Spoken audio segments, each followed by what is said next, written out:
Hello, it's the Brian Hornback Experience. This is episode 135, and we have a candidate running for office in the city of Knoxville 2023. We have none other than Jeff Talman, candidate for Mayor of Knoxville. Jeff, how are you?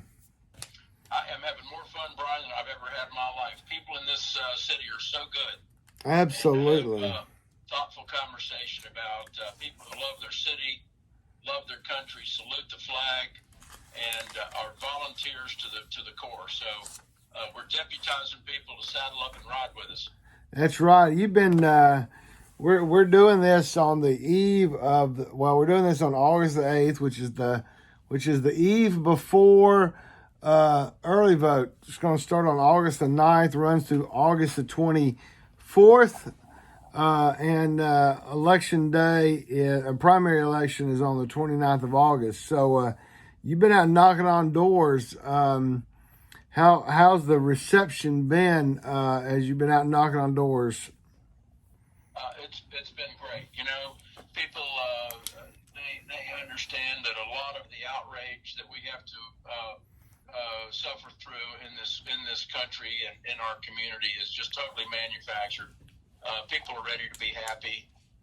People understand that being a volunteer is a real deal, and you know, we're upbeat with our message with our city, but we're talking about things that people want to talk about, like safety and security, a future that's worthy of their children inheriting, good jobs, their tax increase. I just left an older couple of modest means, and the tax increase it strangles them, and they've got nowhere to run. Yep. And our city is basically the local franchise of Biden Incorporated, and we've got tax and spend policies. We've got an inability to differentiate between gottas and wannas, and so the people of relatively modest circumstances,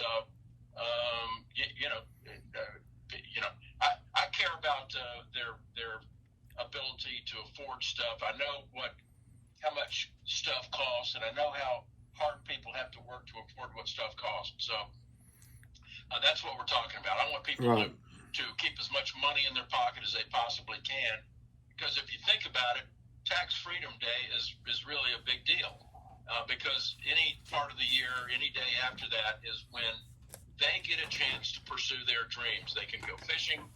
They can work harder, put more money away. They can invest, start business. They can take time off to go write a novel. They can take time off to have a family. That's where human freedom takes place in time after Tax Freedom Day. So I recognize it, I honor it, and people are resonating because that's their life. Right. Well, let's introduce folks that don't know who Jeff Talman is. You've been in this community all your life, more or less. You've been civically engaged for over 3 decades. You've raised your family here. You and your beautiful wife Jennifer still live in the 4th and Gill area. You've been a mortgage guy. What else do people need to know about Jeff Talman before we talk about the 3 things, which are unity, safety, and prosperity? But kind of introduce folks to Jeff Talman. Well, thank you, Brian. It's I'm an interested and curious guy. I'm interested in people. I'm interested in stories. I'm interested in history. The older I get, the more I appreciate. I just have to pinch myself that we get a chance to wake up with the sun rising over Mount LeConte and with a temperate rainforest in our midst, and great rivers, more botanical variety in the Smokies than in hardly any other part of the world. We are blessed with a bounty from God that's just almost hard to believe. People will work 50 weeks a year so they can drive all day and hang their head out the window looking at geography we take for granted every day. So I grew up in Asheville, North Carolina. I came to Knoxville, and then I moved away and moved back, and so I guess I'm a Knoxvillian now, though. But I hear you've got to die here to be a local. But Well.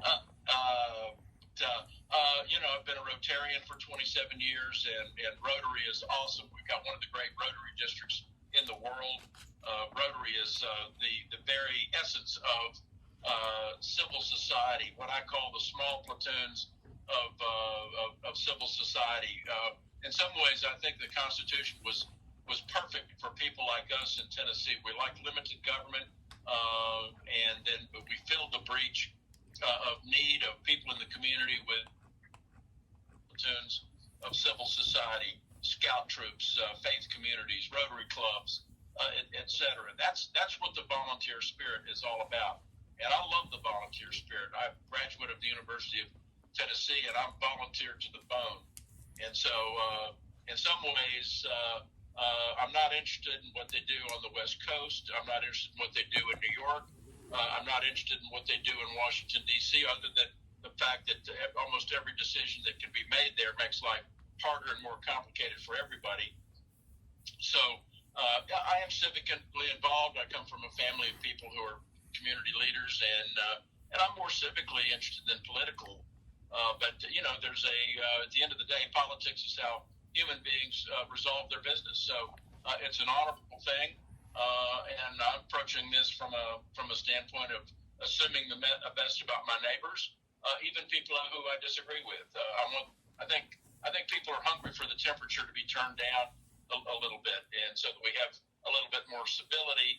That doesn't mean that we not talk about serious subject matter, but people want to do so in a way that's more civil. So I'm doing that. I recently, in November of last year, was inducted into the Southeastern Appalachian Whitewater Hall of Fame because of my advocacy and film work, photography work with some good people in East Tennessee. We were challenging Champion Papers permitting, and they had essentially polluted the Pigeon River, treated it like an industrial sewer for the better part of a century, and so we've made some headway on that. And interestingly enough, the Pigeon is now the most rafted river in the United States, which is pretty interesting. And the river's come a long way in terms of repairing itself. And there's the river community supports a seasonal employment for 500 hardworking Tennesseans in a otherwise fairly fragile rural East Tennessee county. So I'm an advocate at heart, and I've got a nose for BS, and I'm not afraid to challenge anybody, and I'm pretty independent. Anybody who knows me can verify that. And so in some ways, I'm not an easy person to categorize, to tell you the truth. I'm an urbanite. I love the city, and I've been beating the drum for the revitalization of downtown Knoxville since before a lot of the community leaders hit puberty. So, right. As I've told people, it's only in Knoxville can it be an early mover in a late blooming town. So, and we're starting to get there, but we've got a long way to go. In some ways, I think Knoxville can sometimes be a cheap drunk of self-congratulations about the progress we've made. And yeah, we've made a lot of progress, but it's no time to ease up. We've got an awful lot of opportunity in front of us, and I'm excited. That's one of the things that motivated me to jump into this race. I see that Knoxville's on the verge of a golden age, and there's great leadership, there's great opportunities, there's committed, serious people in our city that we can do some great things with to expand our physical understanding of our city, our sort of mental mapping of our, and that creates prosperity for the community as a whole and for individuals and households. So stand by. There's good stuff, and hopefully we'll have a chance to talk about some of those opportunities. But in general, I tell people my genetic disability is I see opportunity everywhere I look. Right. Well, your campaign themes are based on three things, and the first one is unity. It seems like Knoxville sometimes is more defined by where we disagree with one another, not unity. Is that what the unity means in a Jeff Talman campaign, and a Jeff Talman leadership as mayor of Knoxville? Yeah, absolutely. I mean, I don't think we have the luxury of not unifying as much as possible. I think, for example, um, um, one of the things I want to work with our county government in every way possible. I want to work with governments in adjacent counties as much as possible. I want to work with state government as much as possible. My campaign co-chair is State Senator Becky Massey. She's chair of the Senate Transportation Committee. You look at the traffic, you look at the pressure on infrastructure in this community. We've got to work together. For example, working with the county government. For example, the county owns the old Sears building, now called, I think, Knox Central or something. Yeah. It's anyway, yep. It's a hodgepodge of storage. It's not highest and best use. And I know Mayor Jacobs wants to get that off, get that back into a higher and better use before his term ends. And I'm right there with him. That can be, just imagine, you look at all the parcels there. You talk about an 8-acre opportunity for mixed-use development, residential, great commercial. I mean, that's a zip code transforming sort of a project. And, I want to work hand in glove with the mayor. I'm very fond of the mayor. I know, I think the mayor, is polite at ribbon cuttings with the mayor, but I know for a fact her left flank, they just think of him as an idiot wrestler. And I don't think of him that way. I think he's a really smart guy. And I'm honored to have a chance to work with him to make our city and county a better place. So I want to work with with state government. I mean, if you look structurally, the legislature's pretty powerful, and so we want to work with them, not against them. It's one of the things that's so interesting to me that Gloria Johnson, who I'm friendly with, and the other two most famous people in the world, that they would try to build their own political capital, expense of the institution they're sworn to uphold. Those are not my manners. Right. So I'm here to try to bridge differences to find the things that we agree upon. And unfortunately, in the world we're living, there's a growth industry of people who basically focus on the things that divide us. I've got a major problem with it, and I'm going to call it out. So we're going to focus on the things we have in common: our interest in pride of our community, safety, the ability to make a living, and the ability to keep as much money as you earn in your pocket. So unity. Now I'll tell you this as well, Brian. I'm over a lot of the racial narratives in this community. We labored under a law in Knoxville that we've got a majority-minority city council district, for example. It hasn't been majority-minority for 2 terms. Now, I say that because I think it's a really serious discussion that we need to redefine communities of interest beyond purely looking at the world through the prism of race. That is loser think in my mind. In fact, I would challenge anybody to find a city, a community, a state where people's interests were furthered and that life was made better for anybody by basically fracturing the community along racial lines. I challenge anybody to do that. And I love East Knoxville. I love South Knoxville, Northwest. And we want everybody to feel like they have pride of place in this community. There's a real hunger out there to get to a different place. A lot of the racial outrage is purely manufactured, and it harms the poorest people in our community the worst. You take Jackie's Dream over here on Woodland Avenue, a black businesswoman. She doesn't care what color her customers are. She's trying to be viable as a business. Come on, guys. I don't care what color my quarterback is at the University of Tennessee. As long as he's orange, that's the only color I see. I recently got a historic marker at Speedway Circle in Burlington. Burlington's an important community we need to pay attention to, and I want to see it thrive. But it'll thrive only if we make sure that everybody knows it's a safe place to be and that it's a place where people can be proud of their community. The historic marker we made possible was to recognize Cal Johnson, and so against Speedway Circle, which is, I think, maybe arguably the most interesting street in Knoxville. It's a perfect half-mile oval. It's where the former slave Cal Johnson, he was a horse fancier. It's where he raced his horses. Yep. He became a millionaire, a wealthy black man in the South, pretty remarkable. Owned saloons, philanthropist, and it's where the first airplane landed in Knoxville in 1916. So, I think, for example, we tippy-toe around the situation with Knoxville College, where we recently had a fire where we had our hardworking frontline safety personnel have to go in and put the fire down, and then lo and behold, they found 2 decomposing bodies in an adjacent building. Well, we just had a groundbreaking last Thursday at Western Heights. We're about to drop $250 million into a brand new neighborhood.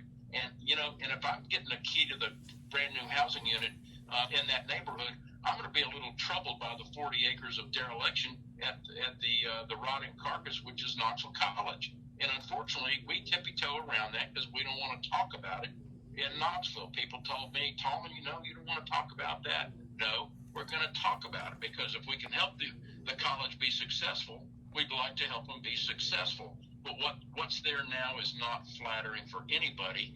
You've got Mechanicsville Commons, an important neighborhood right there on University, across the street from Mechanicsville, from Maynard School.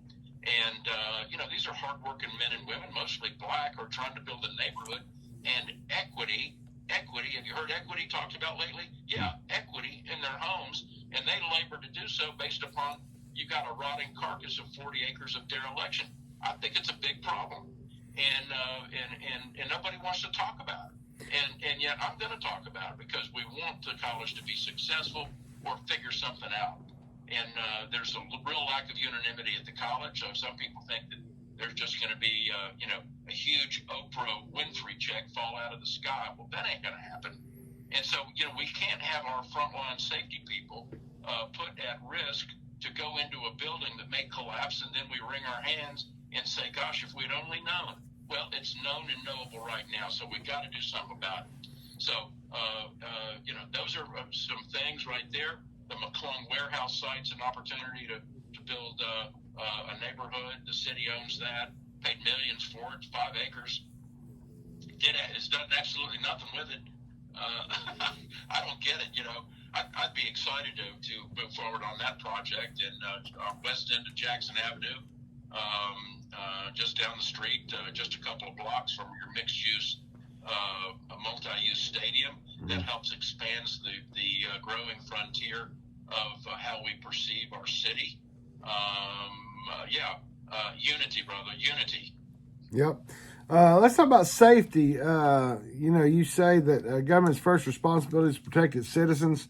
What have you learned about the culture and the operation of KPD, in particular, how the Paul Noel, the police chief, was selected, and just the total?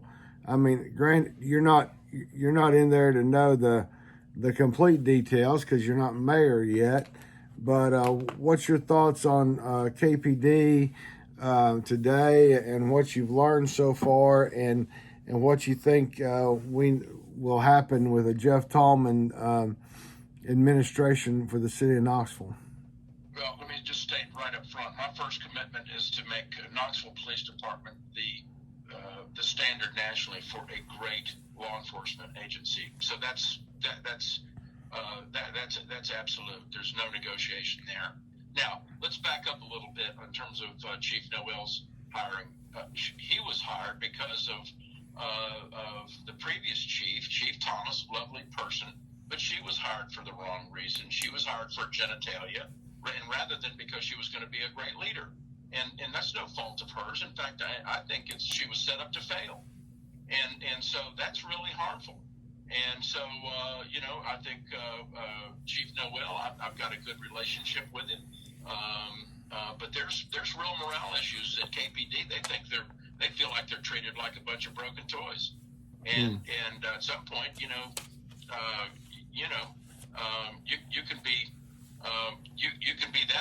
you can be just as miserable doing something else as being underappreciated at at KPD. Now, it's a work in progress. There are some real morale issues there in terms of the chief's hiring. I think the mayor missed a real opportunity. She wanted to do it in a more subdued way. I think reality is let's put it this way: there's a buyer's market on peace officers around the United States. If you look at what's going on with cities around the country, many of them governed as progressives, capital P, progressive. Well, a lot of these cities absolutely are contemptful of law enforcement.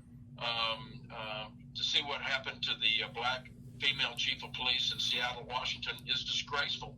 Now, Seattle, formerly one of the great cities in the world, now you can't even, the post office doesn't even deliver mail to an entire zip code in Seattle because of threats of violence to the letter carriers and theft of what's left on the front porch. My hometown of Asheville, North Carolina, they've got an armed robbery epidemic.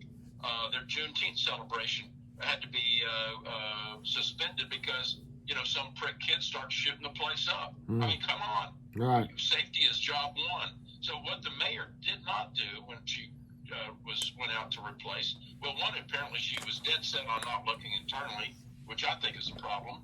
And the other thing is that she didn't go loud and proud to let the country know that Knoxville is a great place to live. We honor peace officers, and we've got a great police department. Instead, it was very sort of bureaucratically controlled. Had to engage a third party. We had to do it roundabout. I just don't see the need for that. And that's before you get into the whole issue with the Sentinel and their lawsuit and so on and so forth. I just tend to have a different view.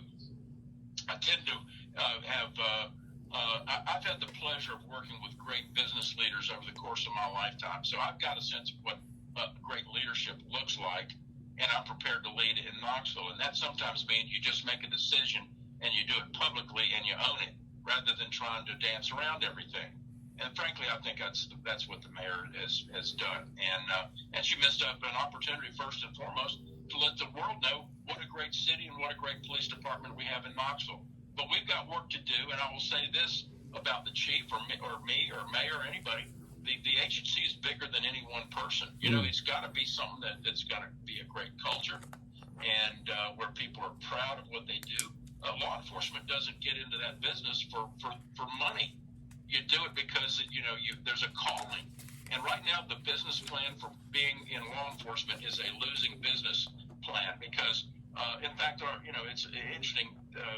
At the League of Women Voters Forum the other night, the mayor said that she was proud of having cameras for the police department. Well, nobody has a problem with cameras, but that's not the issue. Cameras are the shadow of the object, not the object themselves. You want people to be trusted, and you want police officers to know that the leadership has their back.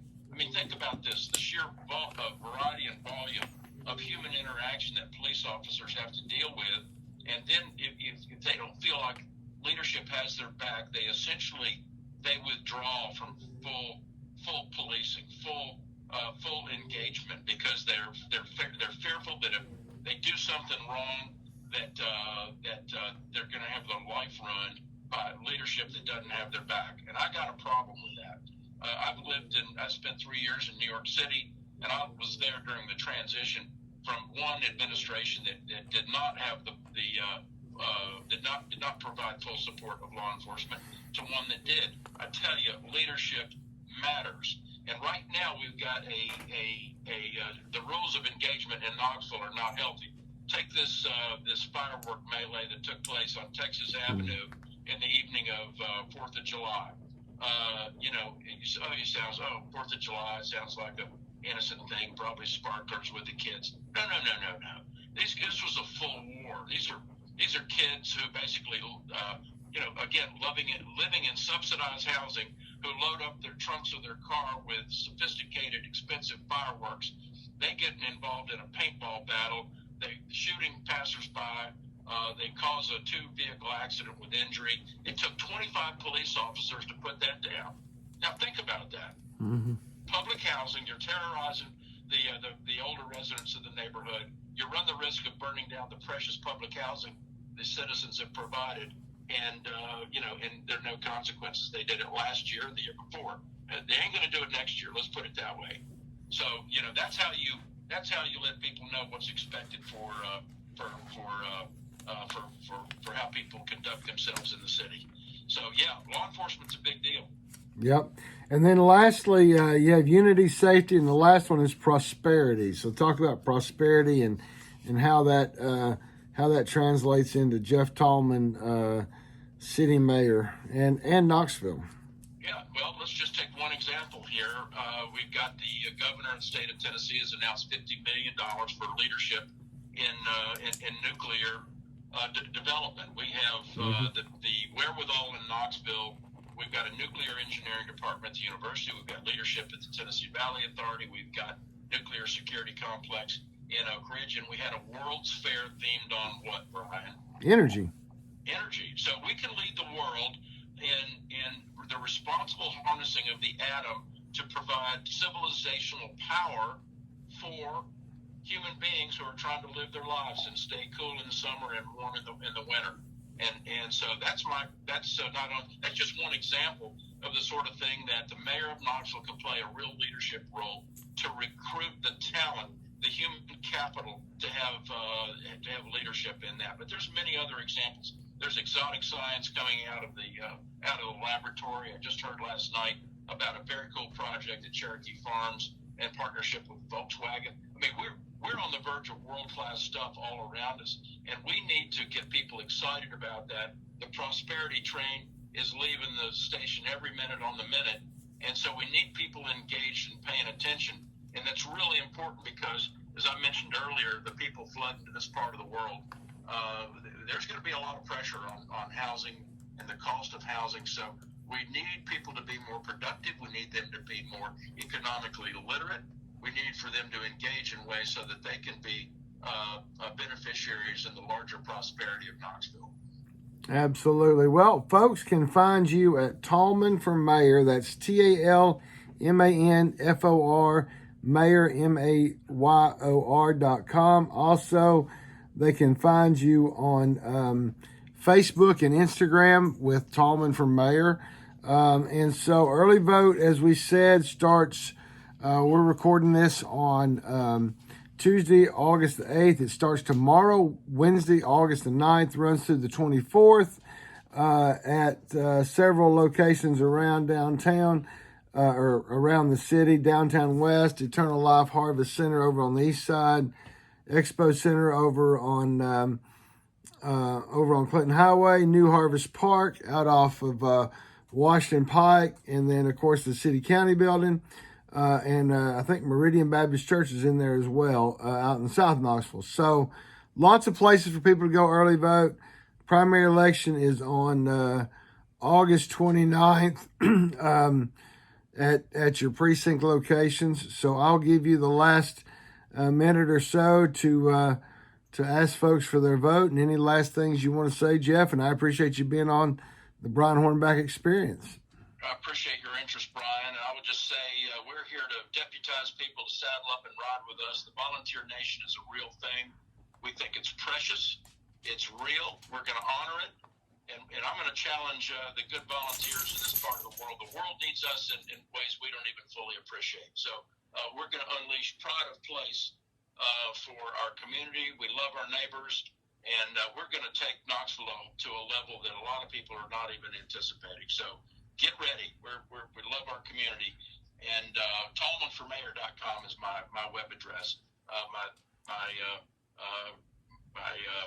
My toll-free operators are waiting if anybody has any thoughts or concerns or questions about the direction we're going to take our city. That's right. So people can go there. They can get information. You can subscribe to Jeff's email. He put out an email, I believe, yesterday saying it's showtime. So you can subscribe to his email there. You can also make contributions there. And as Jeff said, all information about the campaign is at Talman for Mayor. And Jeff, again, thanks for being on, and we will be talking to you again real soon, friend.